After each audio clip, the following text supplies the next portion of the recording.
Lumaki ako sa isang maliit na inuupahang kwarto sa gilid ng kalsada. Yung tipong kapag umuulan ay kailangan naming maglagay ng timba sa sahig dahil sa tumutulong bubong. Kasama ko ang nanay ko at siya lang ang tanging sandigan ko simula nang iwan kami ng tatay ko noong bata pa ako. Hindi ko man naranasan ng marangyang buhay, hindi ko rin masasabi na kulang ako sa pagmamahal dahil ibinuhos ng nanay ko ang lahat para lang hindi ko maramdaman ang hirap na dinadala niya araw-araw. Kusinera ang nanay ko sa isang kilalang restaurant sa bayan. Madalas niya akong isama doon kapag wala kaming mapag-iiwanan sa akin. Doon ako unang namulat sa ingay ng kusina, sa tunog ng mga kawali, sa amoy ng nilulutong pagkain na parang may sariling kwento. Sa murang edad, nakaupo lang ako sa isang sulok habang pinagmamasdan siya. Kita ko kung paano siya kumilos ng mabilis pero maingat, kung paano siya maghanda ng pagkain na parang bawat plato ay mahalaga. Minsan, kapag hindi abalang nanay ko, pinapayagan niya akong tumulong. Simpleng paghuhugas ng gulay o pag-aabot ng sangkap lang, pero para sa akin, pakiramdam ko bahagi na ako ng mundo niya. Lagi niya akong pinapaalalahanan na maging masipag at matyaga dahil iyon daw ang puhunan namin sa buhay. Hindi ko pa noon lubos na naiintindihan pero ramdam ko na may bigat ang bawat salitang binibitawan niya. Hindi man kalakihan ang kinikita ng nanay ko, pinipilit niyang mapag-aral ako. Tuwing gabi kahit pagod na pagod siya galing trabaho, uupo pa rin siya sa tabi ko habang ginagawa ko ang mga assignment ko. Minsan, nakakatulog siya sa gilid ng mesa, pero paggising niya ay ngumingiti pa rin siya at tinatanong kung may kailangan pa ako. Doon ko nakita kung gaano niya ako kamahal, at doon ko rin unti-unting naunawaan na hindi lang para sa sarili niya ang lahat ng ginagawa niya. Ngunit isang araw, nagbago ang lahat. Naalala ko pa ang eksenang iyon na parang paulit-ulit na bumabalik sa isip ko. Sinundo ko ang nanay ko sa restaurant, gaya ng nakasanayan namin. Pero iba ang aura noong araw na iyon. Tahimik siya at hindi siya tumitingin sa akin. Habang naglalakad kami pauwi, napansin ko na mas mabagal ang hakbang niya at parang may gustong sabihin pero hindi niya magawa. Pagdating namin sa bahay, saka lang siya umupo at tuluyang napaluha. Hindi ko alam kung ano ang nangyari, kaya tahimik lang akong nakatingin sa kanya. Maya-maya, sinabi niya na tinanggal na siya sa trabaho. Wala raw malinaw na dahilan, basta sinabi lang na may bagong management at kailangan nilang magbawas ng tao. Pero higit pa sa pagkawala ng trabaho, ang mas masakit ay kung paano siya pinahiya. Ikinuwento niya na pinagsabihan siya sa harap ng ibang empleyado. Sinabihan siya na hindi na raw siya angkop sa bagong imahe ng restaurant, na parang wala siyang halaga, na parang madali lang siyang palitan. Habang nagsasalita siya, kita ko ang sakit sa mga mata niya. Hindi ko iyon makakalimutan, hindi dahil nawalan siya ng trabaho, kung hindi dahil sa paraan kung paano siya trinato. Sa gabing iyon, hindi ako nakatulog agad. Nakahiga ako sa manipis naming kama, nakatitig sa kisame habang iniisip ang lahat ng nangyari. Doon ko unang naramdaman ang galit, hindi sa isang tao, kung hindi sa sitwasyon. Bakit kailangang maliitin ang isang taong buong pusong nagtrabaho? Bakit parang walang halaga ang mga sakripisyo? Mula noon, nagbago ang pananaw ko. Hindi ko man agad nasabi sa nanay ko, pero sa loob-loob ko, nangako ako. Nangako ako na darating ang araw na hindi na kami magiging ganito. Na darating ang panahon na hindi na kami kailanman mamamaliitin ng kahit sino.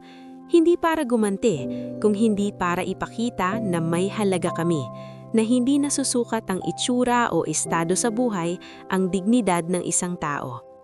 Kinabukasan, kahit halatang pagod at nasaktan pa rin ang nanay ko, pilit siyang ngumiti at naghanap ulit ng trabaho.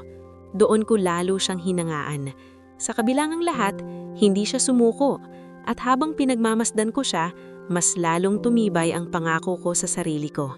Alam kong mahaba pa ang lalakbayin ko, pero sigurado ako sa isang bagay, hindi matatapos ang kwento namin sa ganitong sitwasyon. May mas higit pang naghihintay at gagawin ko ang lahat para marating iyon. Pagkatapos ng gabing iyon, parang mas naging malinaw sa akin ang direksyon na gusto kong tahakin. Hindi na lang basta pangarap ang gusto kong marating, kundi isang layunin na may kasamang dahilan. Araw-araw kong nakikita ang nanay ko na pilit bumabangon kahit halatang pagod at nasasaktan pa rin sa nangyari sa kanya. Hindi siya nagrereklamo, pero ramdam ko ang bigat na dinadala niya. At sa tuwing nakikita ko iyon, mas lalo akong napupuno ng determinasyon. Hindi nagtagal, nakahanap siya ng bagong trabaho bilang helper sa isang maliit na karinderya. Mas mababa ang sahod kumpara sa dati, mas mabigat ang trabaho at mas mahaba ang oras, pero tinanggap niya iyon ng walang pag-aalinlangan. Minsan, naririnig ko siyang nagsasalita mag-isa habang naghahanda sa umaga.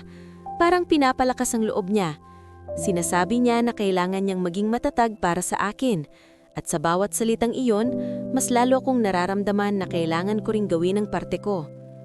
Noong tumuntong ako ng high school, nagpa siya akong maghanap ng paraan para makatulong. Hindi na sapat na nag-aaral lang ako habang ang nanay ko ang kumakayod para sa aming dalawa. Nagsimula ako sa simpleng pagtulong sa kapitbahay, paglilinis ng bakuran, pagbabantay ng tindahan at kung ano-ano pa.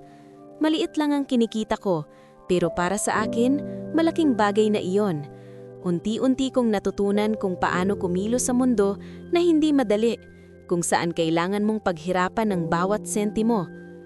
Habang tumatagal, mas lalo akong nahuhumaling sa mundo ng pagkain at serbisyo. Tuwing may pagkakataon, pumupunta ako sa iba't ibang kainan para mag-obserba. Pinapanood ko kung paano sila mag-asikaso ng customer, kung paano nila ihain ang pagkain, at kung paano nila tratuhin ang bawat taong pumapasok.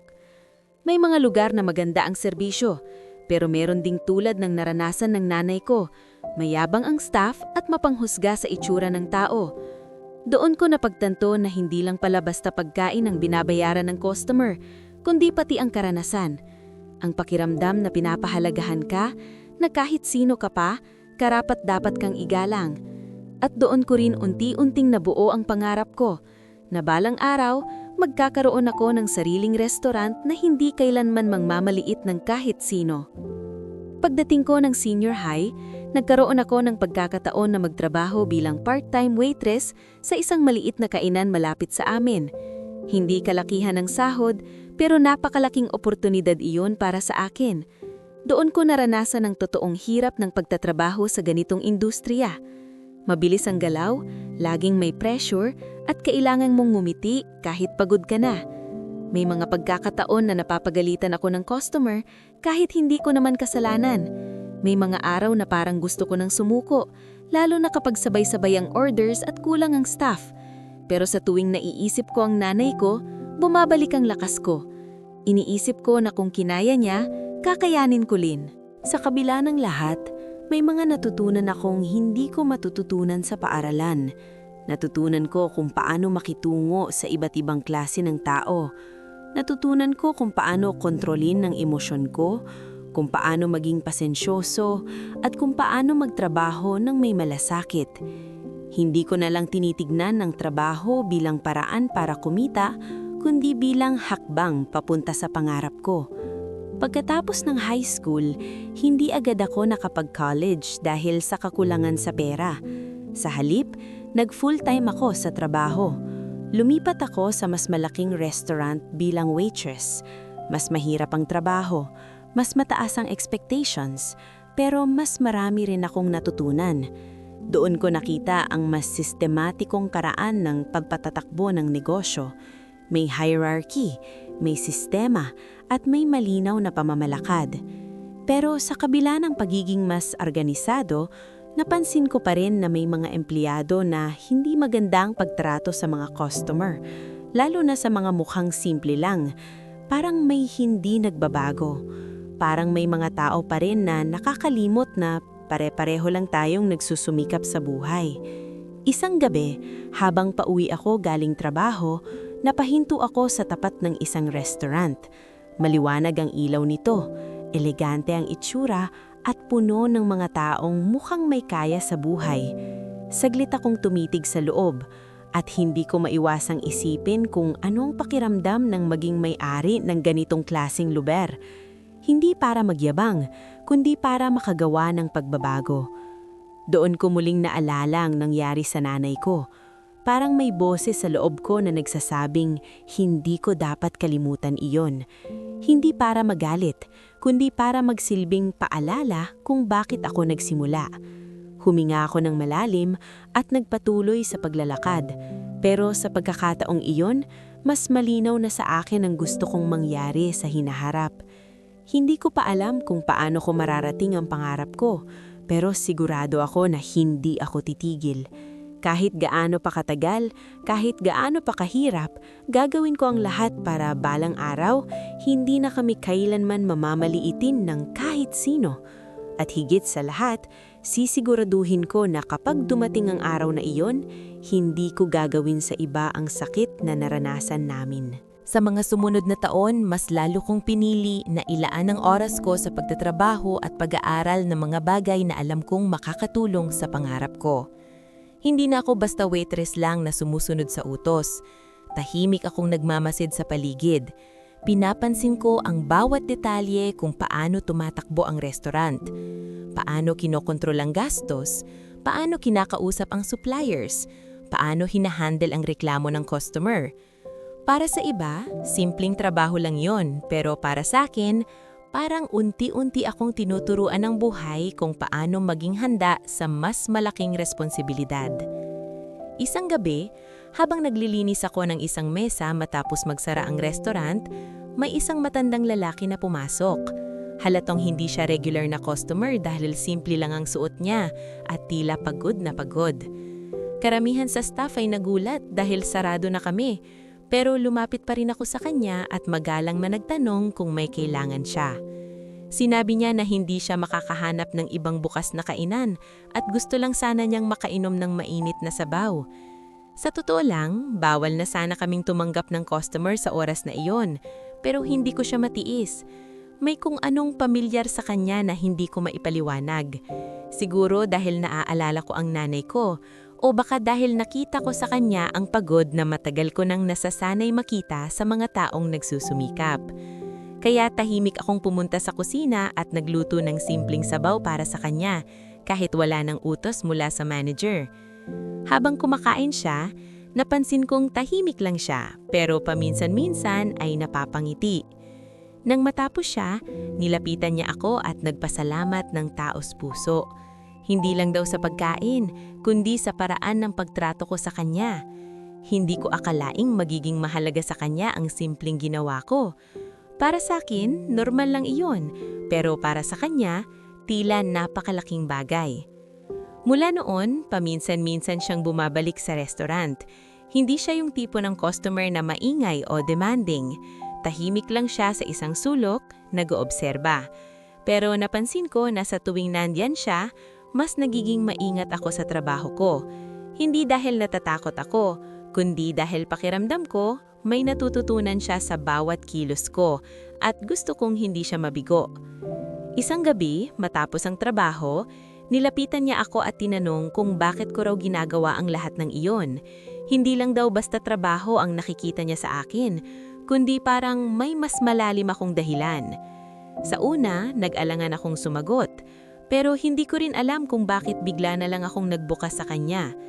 Ikinuwento ko ang tungkol sa nanay ko, ang nangyari sa restaurant na pinagtatrabahuhan niya noon, at ang pangako ko sa sarili ko. Tahimik lang siyang nakinig, pero ramdam ko na inuunawa niya ang bawat salita ko. Nang matapos ako, ngumiti siya at sinabi na bihira na raw ang mga taong may ganitong klaseng determinasyon. Sinabi rin niya na ang mga taong may malinaw na dahilan kung bakit sila nagsusumikap ay kadalasang umaabot sa malayo. Mula sa gabing iyon, mas naging malapit kami.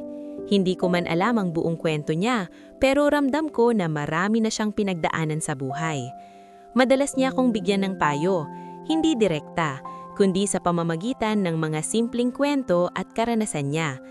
Doon ko natutunan na ang negosyo ay hindi lang tungkol sa kita, kundi tungkol sa tiwala, respeto, at tamang pagtrato sa tao. Isang araw, inaya niya akong magkati sa labas. Doon niya sinabi sa akin na matagal na niya akong inoobserbahan, hindi lang sa trabaho ko, kundi sa paraan ng pag-iisip ko. Tinanong niya kung gusto ko raw bang matuto pa tungkol sa pagpapatakbo ng negosyo. Hindi ko agad alam ang isasagot, pero sa loob-loob ko, iyon na ang pagkakataong matagal ko nang hinihintay. Tinanggap ko ang alok niya, kahit hindi ko pa alam kung saan ako dadalhin ito. Simula noon, tuwing may libre akong oras, sumasama ako sa kanya. Ipinapakita niya sa akin ang iba't ibang aspeto ng negosyo, mula sa pakikipag-usap sa tao hanggang sa paggawa ng mahahalagang desisyon. Hindi niya ako minamadali, pero ramdam ko na seryoso siya sa pagtuturo sa akin. Habang lumalaki ako, mas lalo kong naiintindihan kung gaano kalalim ang mundo na gusto kong pasukin. Hindi ito madali at hindi ito para sa mga daling sumuko. Pero sa bawat araw na lumilipas, mas lalo akong nagiging handa.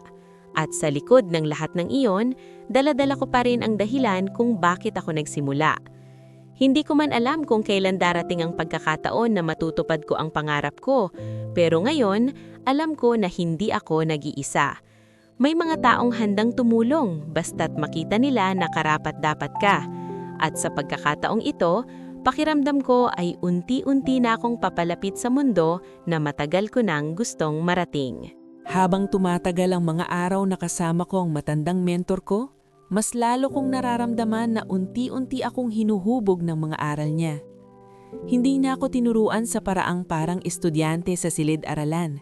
Sa halip, dinadala niya ako sa mga totoong sitwasyon, mga meeting, pag-uusap sa suppliers, at maging sa pag-aayos ng mga problemang kinakaharap ng mga negosyo niya. Sa bawat pagkakataon, pinapakinggan ko, inoobserbahan ko, at tahimik kong tinatandaan ang bawat detalye. Isang araw, habang magkasama kaming naglalakad palabas ng isang lumang gusali na pag-aari niya, bigla siyang huminto. Tumingin siya sa akin na parang may iniisip at doon niya sinabi na may gusto siyang ipakita sa akin. Hindi ko alam kung ano iyon, pero sumama lang ako nang walang tanong. Sumakay kami sa kotse niya at bumiyahe ng halos 1 oras papunta sa isang lugar na hindi ko pamilyar. Pagdating namin, tumambad sa akin ng isang restaurant na halatang matagal nang nakatayo, pero ngayon ay tila napabayaan. Kupas na ang pintura, kakaunti ang tao, at ramdam agad ang kakulangan sa maayos na pamamalakad. Tahimik lang akong tumingin sa paligid, pero nang makita ko ang pangalan ng restaurant, parang may kumurot sa dibdib ko. Hindi ko inaasahan na makikita ko ulit ang pangalang iyon. Iyon ang restaurant kung saan nagtatrabaho ang nanay ko noon. Yung lugar na naging saksi sa sipag niya, pero siya ring naging dailan ng sakit na matagal naming pinasan. Hindi ko napigilan ang sarili ko na matahinto. Parang bumalik lahat ng alaala. Yung mga gabing hinihintay ko siya, yung mga ngiti niya kahit pagod na, at higit sa lahat, yung araw na umuwi siyang luwaan matapos siyang alisin sa trabaho. Tumingin sa akin ang mentor ko. Parang hinihintay ang reaksyon ko. Hindi ko alam kung paano niya nalaman ang koneksyon ko sa lugar na iyon, pero pakiramdam ko, matagal na niyang alam. Sinabi niya na ang restaurant na iyon ay binebenta na ng kasalukuyang may-ari dahil nalulugi na raw ito. Marami nang umayaw dahil sa daming problemang kailangang ayusin. Hindi agad ako nakapagsalita, hindi dahil sa takot, kundi dahil sa bigat ng pagkakataon na nasa harap ko. Para bang may nagbukas na pinto na matagal ko nang hinihintay, pero hindi ko inaasahan na ganito ito darating. Pinagmasdan ko ulit ang lugar, bawat sulok, bawat detalye, at hindi ko maiwasang isipin kung ano ang itsura nito noong maayos pa, noong nagtatrabaho pa doon ang nanay ko. Tinanong ako ng mentor ko kung ano ang nakikita ko sa lugar. Hindi lang ang kasalukuyan nito, kundi ang potensyal na maaari nitong marating. Huminga ako ng malalim bago sumagot. Sinabi ko na nakikita ko ang isang lugar na hindi pa tapos. Isang restaurant na hindi nabigyan ng tamang pag-aalaga pero may kakayahang bumangon muli kung mabibigyan ng pagkakataon. Ngumiti siya sa sagot ko at doon niya sinabi ang alok na hindi ko inaasahan. Sinabi niya na kung handa raw ako, maaari niyang tulungan akong bilhin ang restaurant na iyon. Hindi niya ako bibigyan ng libreng pera, pero handa siyang gabayan ako at tulungan akong gamitin ang mga naipon ko sa tamang paraan. Para sa kanya, ito na raw ang tamang oras para subukan ko ang sarili ko. Parang tumigil ang mundo ko sa sandaling iyon. Hindi dahil sa duda, kundi dahil sa laki ng responsibilidad na kaakibat ng alok na iyon. Naalala ko ang lahat ng pinaghirapan ko, ang bawat araw na nagtiis ako sa pagod at hirap at ang pangakong ginawa ko sa sarili ko noong bata pa ako. Ngayon, parang nasa harap na ang pagkakataon para tuparin iyon. Hindi agad ako sumagot. Gusto kong pag-isipan ng mabuti ang lahat. Hindi ito simpleng desisyon. Hindi lang ito tungkol sa negosyo, kundi tungkol sa pagbabalik sa lugar na minsang naging sanhi ng sakit ng pamilya ko. Pero habang nakatayo ako doon, mas lumilinaw sa akin ang isang bagay. Hindi ako nandito para balikan ang sakit, kundi para baguhin ang kwento. Tumingin ako sa mentor ko at sa wakas ay nagsalita. Sinabi ko na handa akong subukan. Hindi dahil sigurado ako sa magiging resulta, kundi dahil alam kong hindi ko patatawarin ang sarili ko kung palalampasin ko ang pagkakataong ito. Ngumiti siya at tumandog. Parang alam na niya ang isasagot ko kahit bago pa ako magsalita. Sa araw na iyon, nagsimula ang bagong yugto ng buhay ko. Hindi na lang ako empleyado na nangangarap, kundi isang taong haharap sa realidad ng pagpapatakbo ng sarili niyang restaurant. At sa likod ng lahat na iyon, dala-dala ko ang alaala ng nanay ko, hindi bilang sugat, kundi bilang lakas na magtutulak sa akin para itama ang mali at bumuo ng mas maayos na simula. Matapos kong tanggapin ang alok ng mentor ko, nagsimula na ang seryosong proseso ng pagkuha ko sa restaurant. Hindi ito naging madali. Halos lahat ng ipon ko na ilang taon kong pinagpaguran ay inilaan ko para dito. May mga gabi na hindi ako makatulog kakaisip kung tama ba ang desisyon ko, kung kakayanin ko ba ang responsibilidad, at kung ano ang mangyayari kapag nagkamali ako. Pero sa tuwing naiisip ko ang dahilan kung bakit ko ito ginagawa, bumabalik ang tapang ko. Bago tuluyang mailipat sa pangalan ko ang restaurant, nagpasya akong puntahan muna ito nang hindi nagpapakilala. Ayokong pumasok bilang may-ari agad. Gusto kong makita ang totoong kalagayan nito, hindi yung ipinapakita lang sa mga taong may kapangyarihan. Kaya nagsuot ako ng simpleng damit, yung tipong hindi ka papansinin sa mata ng iba. Gusto kong maramdaman kung paano tratuhin ang isang taong walang itsura o status sa lugar na iyon. Pagpasok ko pa lang, ramdam ko na agad ang kakaibang atmosfera. May mga customer pero hindi ganon karami. May mga staff na nag-uusap sa gilid at halatang walang masyadong gana sa ginagawa nila. Naupo ako sa isang bakanting mesa at tahimik na naghintay. Ilang minuto ang lumipas pero walang lumalapit sa akin. Nakikita nila ako pero parang wala lang ako sa paningin nila. Sa loob ng mga sandaling iyon, parang bumalik ako sa nakaraan. Parang ako ulit yung batang nakaupo sa sulok habang pinagmamasdan ng nanay kong pagod na pagod. Ramdam ko ulit yung pakiramdam na parang hindi ka mahalaga, na parang wala kang halaga dahil lang sa itsura mo. Hindi ko inaasahan na ganito pa rin pala ang kalakaran sa lugar na ito. Sa wakas, may isang waiter na lumapit. Pero sa halip na magalang na pagbati, tila iritado pa siya. Tinanong niya ako kung may o-order ba ako, pero ang tono niya ay parang gusto na akong paalisin. Pinili kong manatiling kalmado at umorder ng simpleng pagkain. Umalis siya nang hindi man lang ngumiti o nagpasalangat. Habang naghihintay ako ng pagkain, pinagmamasdan ko ang paligid. Napansin ko na iba ang trato nila sa mga mukhang may kaya. Mabilis ang serbisyo, may ngiti at may respeto. Pero sa mga tulad ko na mukhang ordinaryo lang, tila wala silang pakialam. Doon ko lalong naintindihan na hindi pa nagbabago ang kultura sa loob ng restaurant na ito. Hindi pa ako nakakakain nang lumapit ang isang lalaki na mukhang manager. Mula pa lang sa tindig niya, ramdam mo na agad ang yabang. Tinignan niya ako mula ulo hanggang paa at halatang hindi siya natuwa sa nakita niya. Tinanong niya ako kung sigurado ba akong may pambayad ako. Hindi ako agad nakasagot, hindi dahil wala akong sagot, kundi dahil sa paraan ng pagtatanong niya. Sinabi niya na hindi raw sila tumatanggap ng mga customer na posibleng hindi makabayad. Idinagdag pa niya na baka raw makasira lang ako sa imahe ng restaurant. Sa sandaling iyon, parang tumigil ang mundo ko. Hindi dahil sa hiya, kundi dahil sa sakit na muling bumalik. Parang naririnig ko ulit ang kwento ng nanay ko. Parang ako na mismo ang nakakaranas ng nangyari sa kanya noon. Tahimik lang akong tumayo. Walang galit, walang sigaw. Pero sa loob ko, may kung anong unti-unting naglalaglaba. Hindi ko sila pinatulan. Hindi ako nakipagtalo. Sa halip, naglabas ako ng pera at inilapag ito sa mesa kahit hindi ko pa natitikman ang inorder ko. Tinignan ko siya ng diretsyo, hindi para makipag-away, kundi para ipakita na mali ang ginawa niya. Habang naglalakad ako palabas ng restaurant, ramdam ko ang mga matang nakatingin sa akin. May ilan na nagbubulungan, may ilan na tila naaawa, pero wala akong pinansin. Sa bawat hakbang ko, mas lalo kong nararamdaman ang bigat ng karanasang iyon.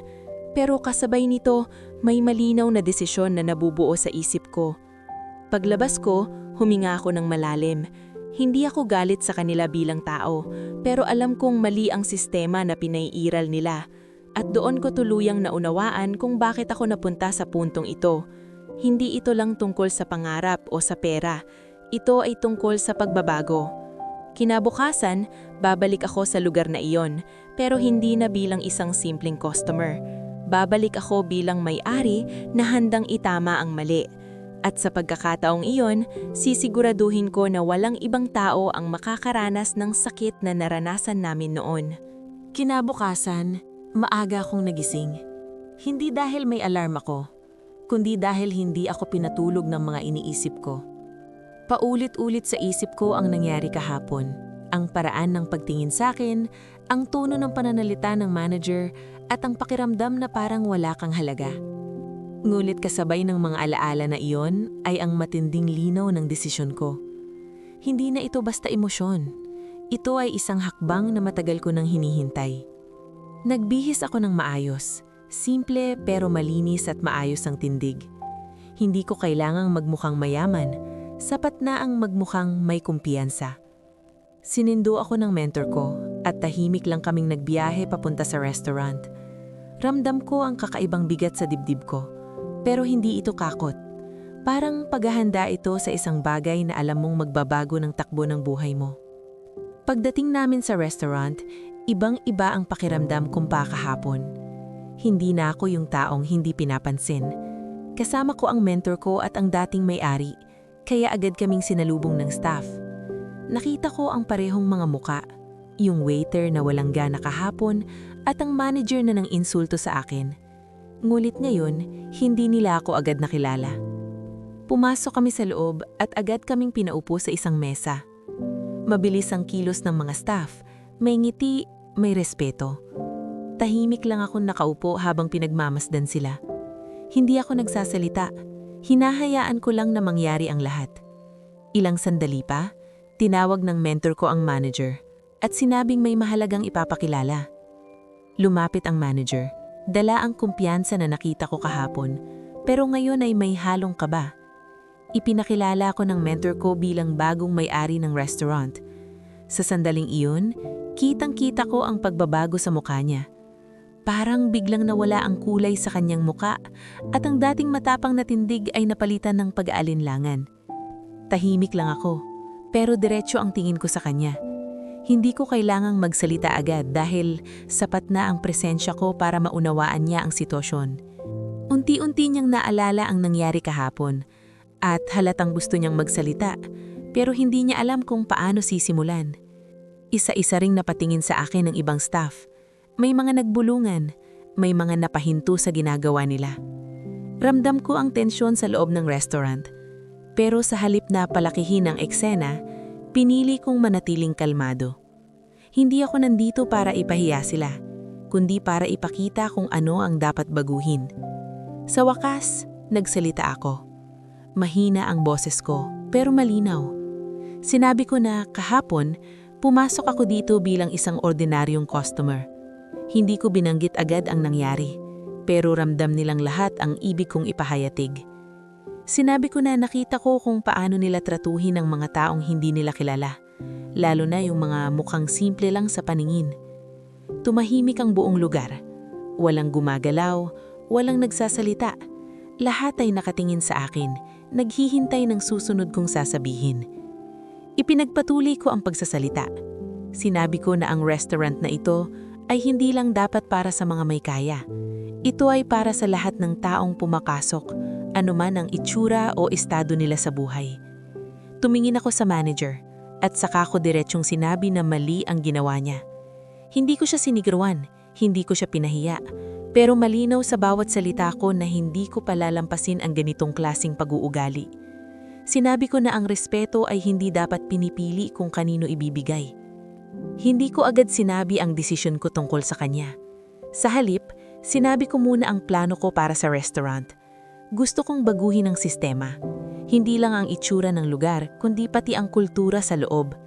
Gusto ko na ang bawat empleyado ay matutong magbigay ng pantay na respeto sa lahat. Habang nagsasalita ako, nakikita ko sa mga mata ng ibang staff ang halo-halong emosyon. May kaba, may pag-aalala, pero may ilan ding tila umaasa. Marahil matagal na rin nilang napapansin ang maling sistema, pero wala silang lakas ng loob na magsalita. Pagkatapos kong magsalita, nagkaroon ng katahimikan. Isang katahimikan na puno ng kahulugan. Alam kong simula pa lang ito at marami pang kailangang ayusin. Pero sa sandaling iyon, naramdaman ko na nagsimula na ang pagbabago. Hindi ko na kailangang magpakitang gilas o magpakita ng kapangyarihan. Sapat na ang malinaw na layunin at ang paninindigan ko. At habang nakatayo ako sa loob ng restaurant na minsang naging simbolo ng sakit ng pamilya ko, naramdaman ko na unti-unti ko na itong binabago. Hindi lang para sa akin, kundi para sa lahat ng taong tulad namin na minsang minamaliit ng mundo. Matapos ang araw na iyon, akala ko magiging magaan na ang pakiramdam ko. Pero kabaliktaran ang nangyari. Sa halip na guminhawa, mas lalo kong naramdaman ang bigat ng lahat. Habang pauwi ako, tahimik lang akong nakaupo sa sasakyan, nakatingin sa labas. Pero ang totoo, ang iniisip ko ay ang mga nangyari sa loob ng restaurant. Hindi ko maalis sa isip ko ang mukha ng manager, ang paraan ng pagtingin niya sa akin kahapon, at kung paano siya biglang nagbago nang malaman kung sino ako. Hindi ko alam kung matutuwa ba ako o malulungkot. Dahil sa isang banda, napatunayan kong mali ang sistema nila. Pero sa kabilang banda, masakit tanggapin na kung hindi ako naging may-ari, mananatili lang akong isa sa mga taong mamamaliitin nila. Parang may bahagi sa akin na hindi matanggap na kailangan mo pang magkaroon ng posisyon o kapangyarihan para lang tratuhin ka ng tama. Pagdating ko sa bahay, nadatnan ko ang nanay ko na tahimik na naghahanda ng hapunan. Tulad ng dati, simple lang ang pagkain, pero ramdam ko ang pagod niya sa bawat galaw. Umupo ako sa tabi niya at tahimik lang na pinagmasdan siya. Hindi ko agad sinabi ang nangyari. Hindi ko pa kayang ikwento ng direkta dahil kahit ako mismo, pinoproseso ko pa ang nararamdaman ko. Maya-maya, napansin niya ang katahimikan ko. Tinanong niya ako kung may problema ba. Doon ko unti-unting ikinwento ang nangyari. Kung paano ako pumasok bilang simpleng customer, kung paano ako pinahiya, at kung paano ako bumalik bilang may-ari. Habang nagsasalita ako, hindi ko napansin na unti-unti nang tumutulo ang luha ko. Tahimik lang siyang nakinig. Hindi siya nagsalita agad. Nang matapos ako, hinawakan niya ang kamay ko at ngumiti. Hindi iyon ngiting masaya, kundi ngiting may halong lungkot at pag-unawa. Sinabi niya na hindi raw niya ikinagagalit ang nangyari sa kanya noon. Mas nasaktan daw pero natutunan niyang tanggapin iyon bilang bahagi ng buhay. Sinabi rin niya na ang tunay na sukatan ng tagumpay ay kung paano mo ginagamit ang kapangyarihan mo para sa kabutihan. Hindi raw mahalaga kung gaano kataas ang nararating mo kung pareho ka lang ng mga taong minsang nanakit sa'yo. Ang mahalaga ay kung paano mo pinipili na maging iba sa kanila. Tumahimik ako matapos marinig iyon. Parang may kung anong kumalma sa loob ko. Unti-unti kong naintindihan na hindi ko kailangang magalit o maghiganti. Ang kailangan ko lang ay gawin ng tama, kahit hindi ito ang mas madaling gawin. Kinabukasan, bumalik ako sa restaurant, hindi na bilang bisita, kundi bilang taong handang harapin ng mga susunod na hakbang. Pero sa pagpasok ko, napansin ko na may kakaibang tensyon sa paligid. Tahimik ang mga staff, at halatang nag-iingat sila sa bawat galaw. Marahil dala ito ng nangyari kahapon. Isa-isa ko silang kinausap, hindi bilang boss na nananakot, kundi bilang taong gustong makinig. Tinanong ko sila kung ano ang mga problema nila sa trabaho, kung ano ang gusto nilang baguhin, at kung ano ang tingin nilang mali sa sistema. Sa una, nag-aalangan sila, pero nang makita nilang seryoso ako, unti-unti silang nagbukas. May mga nagsabi na matagal na nilang napapansin ang hindi pantay na pagtrato sa mga customer. May ilan ding nagsabi na natatakot silang magsalita dahil sa manager. Habang nakikinig ako, mas lalo kong nakikita kung gaano kalalim ang problema. Hindi lang ito simpleng ugali ng iisang tao, kundi isang kultura na matagal nang umiiral sa lugar na iyon. Habang tumatagal ang usapan, naramdaman ko ang halo-halong emosyon sa loob ko. May lungkot dahil sa mga narinig ko, pero may pag-asa rin dahil alam kong may pagkakataon pa itong mabago. Hindi madali, pero hindi rin imposible. Sa sandaling iyon, naalala ko ulit ng sarili ko nung bata pa ako, nakaupo sa isang sulok, pinagmamasdan ng nanay ko. Naalala ko kung bakit ko ito sinimulan. At doon ko napagtanto na ang laban na ito ay hindi lang para sa akin, kundi para sa lahat ng taong tulad namin na minsang nakaramdam na wala silang halaga. Hindi pa tapos ang laban. Sa katunayan, ngayon pa lang ito sinisimulan. Pero sa pagkakataong ito, hindi na ako nag-iisa. Kasama ko ang mga taong handang magbago. At higit sa lahat, dala ko ang mga aral na hindi ko kailanman malilimutan. Sa mga sumunod na araw, hindi ko agad minadali ang lahat. Alam kong hindi sapat ang isang araw na pagsasalita para mabago ang matagal ng nakasanayang sistema.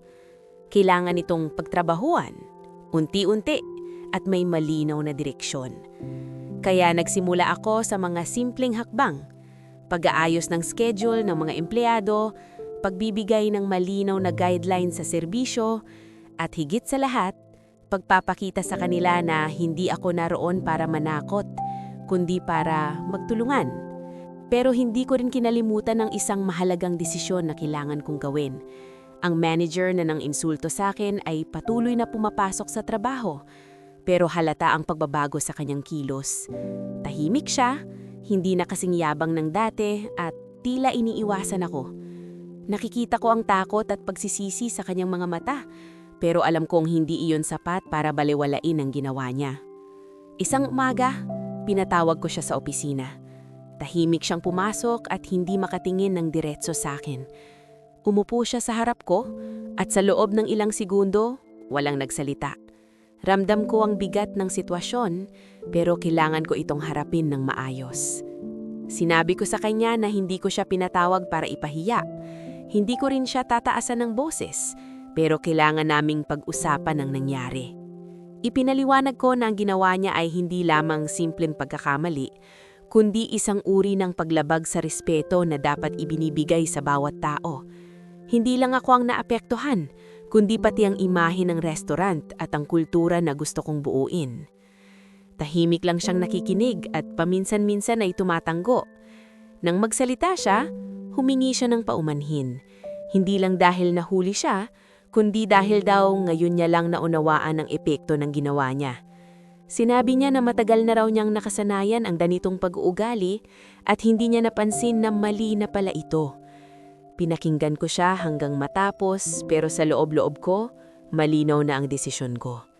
Sinabi ko sa kanya na pinapahalagahan ko ang pag-amin niya, pero bilang leader, kailangan kong mamtakda ng hangganan. Hindi ko kayang panatiliin sa posisyon ng isang taong nagpapakita ng ganitong klaseng pag-uugali, lalo na kung gusto kong baguhin ang sistema ng restaurant. Hindi ko siya agad pinaalis ng walang direksyon. Sinabi ko na maaari siyang magbago, pero hindi na sa loob ng restaurant na ito. Kailangan niyang magsimula muli at sana ay dalhin niya ang aral na natutunan niya. Tahimik niyang tinanggap ang desisyon ko. Bago siya umalis, muling humingi siya ng tawad at nagpasalamat sa pagkakataong makausap ako ng maayos. Matapos ang usapan na yon, hindi ko maiwasang mapabuntong hininga. Hindi madali ang gumawa ng ganitong desisyon. May bahagi sa akin na naaawa, pero alam kong mas mahalaga ang prinsipyo kaysa sa emosyon. Kung hindi ako magiging matatag sa simula pa lang, paano ko mapapanakili ang pagbabagong gusto kong mangyari? Sa mga sumunod na linggo, unti-unting nagbago ang takbo ng restaurant. Mas naging maayos ang serbisyo, mas naging magaan ang samahan ng mga empleyado, at mas naging bukas sila sa isa't isa. May mga pagkakataon pa ring nagkakamali sila, pero ang mahalaga, natututo sila at handang magbago. Nagsimula rin akong maglagay ng mga training para sa staff. Hindi lang tungkol sa trabaho, kundi pati sa tamang pakikitungo sa tao. Ipinapaalala ko sa kanila na bawat customer na pumapasok ay may sariling kwento, may sariling pinagdaraanan, at hindi natin alam kung ano ang nararanasan nila sa labas. Kaya ang tanging magagawa natin ay tratuhin sila ng may respeto. Habang pinagmamasdan ko ang unti-unting pagbabago, hindi ko maiwasang mapangiti. Hindi pa perpekto ang lahat, pero malayo na ito sa dati. At sa bawat araw na lumilipas, mas lalo kong nararamdaman na tama ang desisyon ko. Isang hapon, habang nakatayo ako sa gilid ng restaurant at pinapanood ang mga empleyado na abala sa trabaho, napansin ko ang isang customer na pumasok. Simple lang ang suot niya at halatang pagod. Pero sa pagkakataong iyon, iba na ang esena. Agad siyang sinalubong mang staff, may ngiti at may paggalang. Tahimik akong nakatingin habang pinapanood iyon. Walang nakakaalam pero sa loob ko, may kung anong kumalma. Parang unti-unti ko nang nakikita ang pagbabagong matagal ko nang pinapangarap. Hindi man ito agad-agad, pero naroon na ang simula. At sa sandaling iyon, naisip ko ang nanay ko. Kung nandito siya, sigurado akong makikita niya ang pagkakaiba. At marahil sa unang pagkakataon, masasabi ko na ang lugar na minsang naging sanhi ng sakit namin ay unti-unti nang nagiging simbolo ng pagbabago. Habang tumatagal ang mga linggo, mas lalo kong nakikita ang bunga ng mga pagbabago na ginawa namin sa restaurant. Hindi ito agad naging perpekto, pero ramdam ko ang unti-unting pag-angat. Dumadami ang mga customer, hindi lang yung mga dati ng suki, kundi pati ang mga bagong mukha. Mas mahalaga pa doon, nagbabago ang ora ng lugar. Hindi na ito yung malamig at mapanghusgang espasyo na una kong naranasan, kundi isang lugar na may imit at respeto. Isang umaga, maaga akong pumasok sa restaurant. Tahimik pa ang paligid at kakaunti pa lang ang tao. Pinili kong umupo sa isang mesa malapit sa bintana at pinagmasdan ng loob. Doon ko nakita ang isa sa mga staff na dati ay tahimik lang at parang laging nag-aalangan. Ngayon, siya na mismo ang unang bumabati sa mga pumapasok na customer. May ngiti at kumpiyansa sa kanyang kilos. Hindi ko maiwasang mapangiti habang pinagmamasdan niyon. Maya-maya, may pumasok na isang matandang lalaki. Simple lang ang suot niya at halatang pagod. Sa dati kong nakasanayan sa lugar na yon, malamang ay hindi siya agad papansinin. Pero ngayon, ibang-iba ang eksena. Agad siyang sinalubong ng staff, inalayan papunta sa upuan at magalang na tinanong kung ano ang gusto niyang kainin. Walang pag-aalinlangan, walang paghusga. Pantay ang pagtrato. Tahimik lang akong nakatingin habang nangyayari iyon. Parang may kung anong unti-unting nabubuo sa dibdib ko. Isang pakihamdam ng katahimikan at katuparan. Hindi pa man tapos ang lahat, alam kong nasa tamang direksyon kami. At sa pagkakataon niyon, naisip ko na panahon na para gawin ang matagal ko nang gustong gawin. Kinahapunan, umuwi ako ng mas maaga kaysa sa nakasanayan. Pagdating ko sa bahay, nadatnan ko ang nanay ko na nagpapahinga. Mukhang pagod siya galing sa trabaho, pero gaya ng dati, ngumiti pa rin siya nang makita ko. Umupo ako sa tabi niya at hinawakan ng kamay niya. Sinabi ko sa kanya na may gusto akong ipakita sa kanya. Nagulat siya pero sumama siya sa akin kinabukasan. Hindi ko sinabi agad kung saan kami pupunta. Gusto kong maranasan niya ito nang hindi niya inaasahan. Pagdating namin sa restaurant, napahinto siya. Nakita ko sa kanyang mga mata ang pagkilala sa lugar. Hindi na ito katulad ng dati. Mas maayos na ang itsura, mas maliwanag at mas buhay ang paligid. Pero kahit nagbago na ang itsura, alam kong hindi niya makakalimutan ng mga alaala na nakakabit sa lugar na yon. Tahimik siyang pumasok kasama ko. Habang naglalakad kami papasok, Napansin ko ang bahagyang pag-igting ng hawak niya sa braso ko. Parang may halong kaba at alaala na bumabalik sa kanya. Pero hindi siya umatras. Nagpatuloy siya sa pagpasok. Pagdating namin sa loob, agad kaming sinalubong ng staff.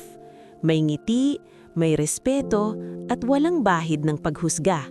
Pinaupo nila kami at inalok ng menu. Nakita ko ang reaksyon ng nanay ko. Parang hindi siya makapaniwala sa nakikita niya. Tahimik lang siya, pero ang mga mata niya ay nagsasalita. Habang nakaupo kami, hindi ko na napigilang magsalita.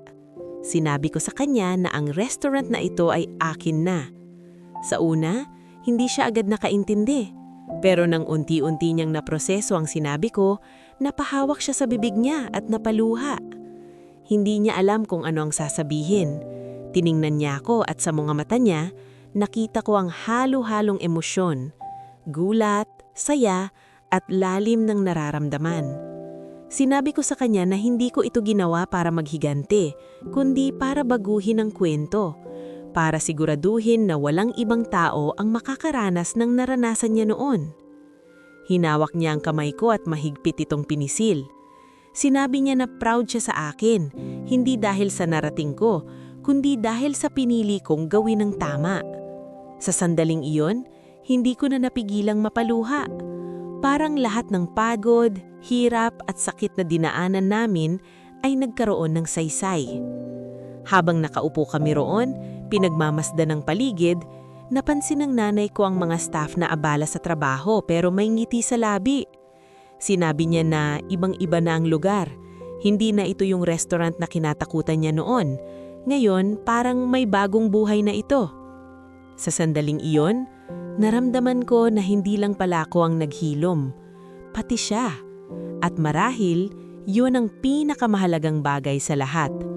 Hindi lang ang tagumpay, kundi ang kakayahang baguhin ng isang lugar na minsang naging simbolo ng sakit at gawing simbolo ng pag-asa.